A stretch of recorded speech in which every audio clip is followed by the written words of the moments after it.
Halo bosku, assalamualaikum warahmatullahi wabarakatuh. Balik lagi dengan saya Anwar di Ampat atau Positif. Dan kali ini kita bakal ngupdate lagi bosku tentang informasi terbaru mengenai Honda.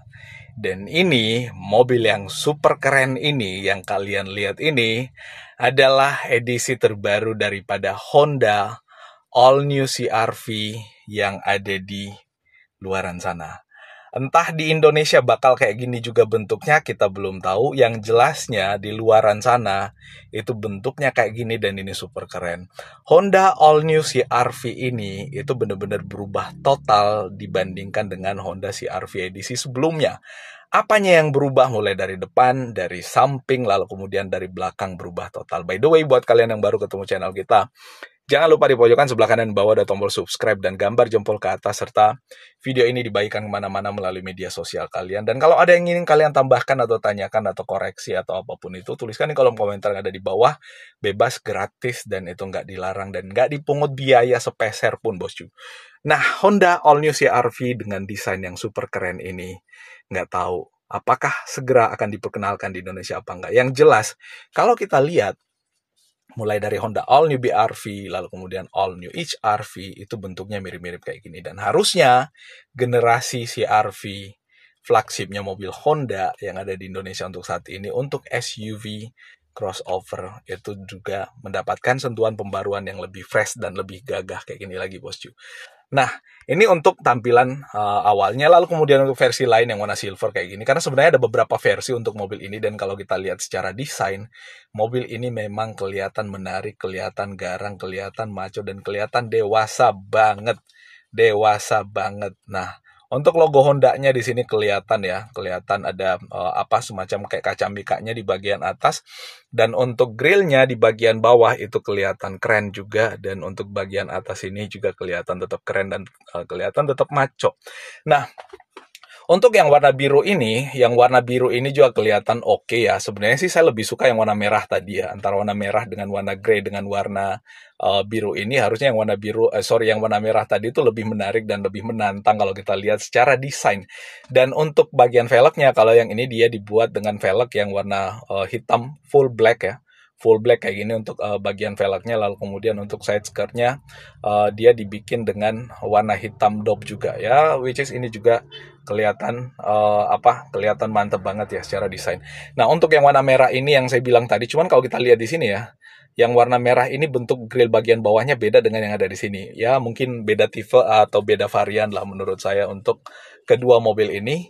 Lalu kemudian untuk yang ada di sini itu kelihatan lebih kalem, lebih dewasa, dan ini kalau kita lihat velgnya single tone. Jadi maybe ini adalah yang varian basic, ini yang varian lebih mewah. Sebenarnya di luaran sana udah banyak yang nge-review, ada yang varian sport kalau nggak salah ya, kurang lebih kayak gitu. Tapi saya cuma ngebahas impresi awal pada saat kita ketemu dengan mobil ini. Kalau kita bandingin dengan desain Honda All New CR-V edisi terakhir yang kelihatannya masih biasa aja, ini lebih berbeda lagi bosku. Termasuk yang ini juga lebih berbeda lagi kalau kita lihat secara desain. Dan di atas ada semacam kayak alis matanya yang manis bosku, dan kelihatan keren. Untuk bagian grillnya dibuat dengan material yang warna hitam juga. Logo Hondanya ada kaca mikanya, lalu kemudian ada side skirt yang warna black dove kayak gitu, lalu kemudian ada over fender yang kelihatan tipis kayak gitu, lalu kemudian ada garis jendela yang kelihatan mantap juga, lalu kemudian ada lampu sein yang disematkan di spionnya. Wah, mantap ya. Menurut saya sih ini adalah desain. Saya selalu suka dengan Honda CR-V pada saat dua generasi terakhir ya. Apalagi generasi terakhir sebelum ini. Dan ini bikin saya jadi lebih suka lagi karena ini memang benar-benar lebih beda dan lebih baru kalau kita bandingin dengan edisi sebelumnya. Nah, kalau kita lihat dari samping, apalagi nih, semakin kelihatan maco lagi dan semakin kelihatan garang lagi bosku untuk yang ini. Dan velgnya juga kelihatan masih sama single tone, sama seperti yang kita tunjukin tadi di awal. Dan untuk bagian side skirtnya juga ya warnanya black dove lah ya, black dove ya kayak gitu, atau bukan yang glossy, dan ini kelihatan tetap mewah juga. Pastinya tetap mewah dan sporty kalau kita lihat. Untuk handle pintunya dibuat sewarna body ya. Menurut saya sih memang lebih cocok sewarna body ketimbang dibuat dengan warna chrome. Dan untuk bagian garis jendelanya itu dibuat dengan warna chrome. Mantap nggak bos? Kalau kita lihat untuk bagian depan ya, bagian depan sama belakang dia udah pakai rem cakram ya untuk bagian pengeremannya, which is ini tentu lebih pakem dan lebih mewah juga kelihatannya.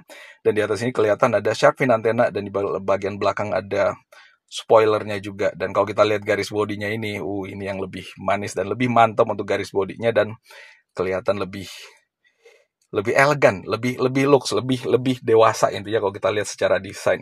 Nah, untuk bagian belakang lampu belakangnya berubah dari edisi sebelumnya, tapi masih ada siluet daripada lampu belakang sebelum-sebelumnya yang ada di Honda CR-V yang bentuknya memanjang ke atas.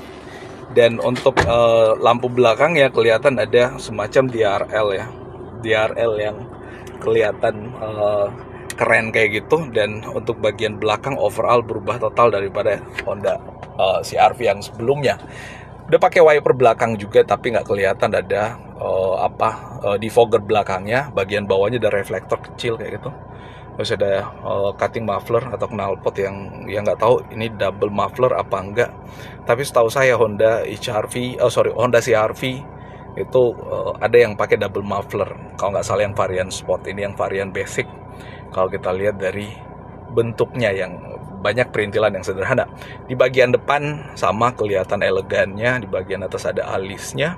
Lalu kemudian di bagian tengah ada tulisan Honda-nya yang itu dibalut dengan kaca mika. Biasanya di situ isinya sensor.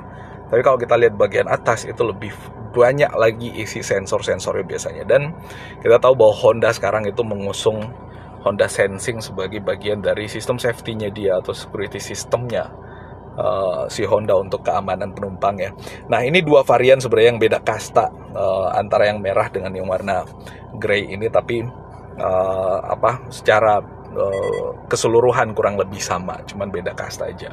Ada beberapa features yang ada di warna grey, nggak ada di warna merah, dan itu tentu berpengaruh jauh juga dengan harga ya, kayak gitu. Interior, kita mulai dari panel dashboard. Secara dashboard mobil ini kelihatan sama seperti dengan Honda sebelumnya, selalu luxury, apalagi untuk yang kasta CR-V. Nggak pernah CR-V dibuat dengan asal-asalan atau dengan kualitas yang nggak bagus. Semua dibuat dengan kualitas yang premium, karena memang mobil itu juga masuk dalam kasta yang premium. Dan kalau kita lihat udah dilengkapi dengan cruise control pada bagian steeringnya, dan termasuk ada audio switchnya juga. Dan di bawah ada tombol, nggak tahu ini tombol apa. Cluster meternya belum digital sepertinya, ya it's okay. Terus AC-nya udah digital dengan dial manual. Itu useful banget kalau misalkan kita mau pakai sambil kita mengemudi, nggak mesti mengganggu pandangan kita ke depan. Transmisi otomatis, udah ada auto hold-nya dengan electric parking brake. Port charging bagian bawah harusnya support untuk wireless charging juga lah. Kemudian di atas ada head unit yang bentuknya pop up kayak gitu, dan dashboardnya modelnya lurus kayak gini. Ini yang membuat mobil ini kelihatan lebih lux lagi, elegan tapi nggak begitu rame. Dibikin sederhana dan simple kayak gini nih. Kalem banget untuk yang bagian penumpang. Untuk bagian driver sih so far rame ya, karena memang ada beberapa perintilan yang beberapa driver itu suka untuk beberapa perintilan-perintilannya.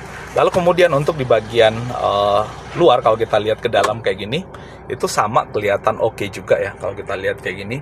Dan joknya kalau kita lihat, bahkan di bagian sebelah kiri ada pengaturan untuk maju mundur, naik turun, dan ya kurang lebih 10 arah lah untuk pengaturannya. Ada lumbar support juga. Dan untuk bagian joknya ini kelihatan empuk dan nyaman harusnya buat didudukin ya. Menurut saya sih kayak gitu bosku. Lalu kemudian untuk pintunya udah pakai yang soft touch di bagian pintu. Lalu kemudian untuk power window-nya, dia udah electric power window untuk all. Oh ini sorry, bukan penumpang, ini sisi driver, sorry. Kalau kita lihat di mobil ini, setirnya setir kiri ternyata. Di mobil yang ada di Eropa yang kita ambil gambarnya gitu.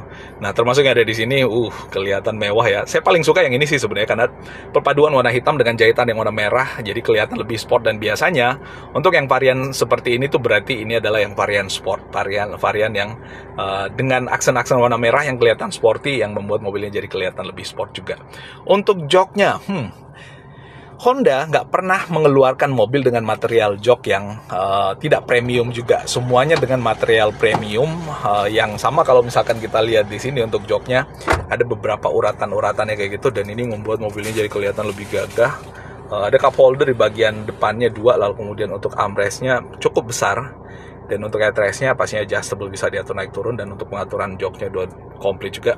Bagian belakang mobil ini jadinya 4-seater, 5-seater ya, bukan 7-seater, tapi bagian tengah tetap ada armrest untuk kenyamanan penumpang belakang, termasuk ada headrest juga yang bisa di-adjust sesuai dengan kebutuhan sih. Biasanya kalau kita lihat headrestnya bentukannya agak pendek ya, berarti diperuntukkan untuk orang dengan ukuran badan atau ukuran badan yang nggak gitu besar.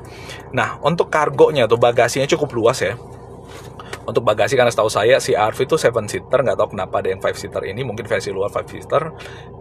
Akhirnya karena dia 5-seater dengan body 7-seater, maka bagasinya atau kargo jadi lebih luas dan lebih lapang, jadi benar-benar bisa naruh barang sebanyak yang kita mau, tapi ya tetap terbatas, namanya mobil, ini bukan kapal bosku, ini mobil, kontainer nggak bisa masuk. Dan untuk head unitnya cukup mewah juga, bentuknya ngotak kayak gitu dengan pop up, dan kelihatan AC-nya itu AC-nya bisa dual zone, bisa synchronize dan unsynchronize, bisa diatur sesuai dengan kebutuhan masing-masing. Ada hill descent controlnya, ada drive mode-nya, transmisi otomatis pastinya, dan biasanya otomatis itu ada pedal shifternya juga. Untuk cluster meternya perpaduan antara digital dengan analog, kelihatannya kelihatan kayak digital semua ya. Apa saya yang kurang teliti melihatnya, tapi ya kelihatan kayak gitu. Cakep. Untuk mesinnya ya masih kurang lebih sama, yang kita nggak begitu mendalami soal mesin sebenarnya, karena kita belum melihat secara rinci mengenai spesifikasi mesin daripada mobil ini. Yang jelas mesin yang ada selama ini ada yang 1500 turbo, ada yang 1800 kalau nggak salah untuk Honda CR-V, dan yang Prestige itu kalau nggak salah 1500 plus turbo, dan itu tenaganya wadidaw banget. Nah, ini kalau kita lihat dari sisi samping untuk yang untuk yang varian warna grey, dan memang mobil ini selalu jadi impian untuk OKB, bukan OKB sih, orang yang udah lama sukses lah, intinya yang butuh SUV yang elegan, nggak begitu anak muda, sedikit lebih dewasa, tapi tetap ada nuansa anak muda. Ya, mobil ini benar-benar cocok untuk orang dengan spesifikasi personal yang seperti itu. Well, itu bosku yang bisa kita update pada informasi update otomotif kali ini. Kalau ada yang keliru dan salah, silahkan dikoreksi, bebas bosku, di kolom komentar yang ada di bawah. Terima kasih. Assalamualaikum warahmatullahi wabarakatuh.